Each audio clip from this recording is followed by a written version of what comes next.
পুরুষকে কেউ কখনো ভালোবাসেনি, কারণ পুরুষ হলো চাহিদার মেশিন। চাহিদা মেটাতে পারলে বেশ, না পারলে শেষ।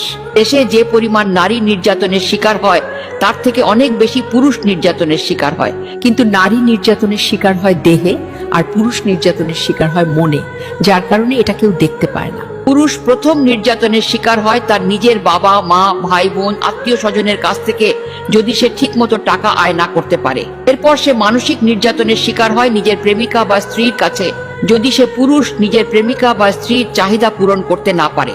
আর শেষে পুরুষ অনেক বেশি মানসিক নির্যাতনের শিকার হয় নিজের সন্তানদের কাছ থেকে, যদি তাদের সব চাহিদা পূরণ করতে না পারে। আসলে পুরুষকে কেউ কোনোদিন ভালোবাসেনি, কারণ পুরুষ হলো চাহিদার মেশিন। চাহিদা মেটাতে পারলে বেশ, না পারলে শেষ। পুরুষকে কেউ কখনো ভালোবাসেনি, কারণ পুরুষ হলো চাহিদার মেশিন। চাহিদা মেটাতে পারলে বেশ, না পারলে শেষ।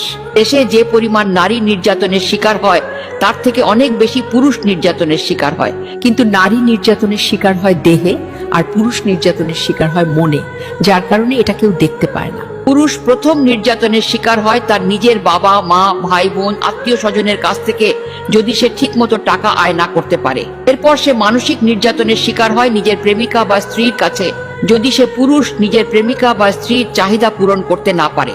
আর শেষে পুরুষ অনেক বেশি মানসিক নির্যাতনের শিকার হয় নিজের সন্তানদের কাছ থেকে, যদি তাদের সব চাহিদা পূরণ করতে না পারে। আসলে পুরুষকে কেউ কোনোদিন ভালোবাসেনি, কারণ পুরুষ হলো চাহিদার মেশিন। চাহিদা মেটাতে পারলে বেশ, না পারলে শেষ।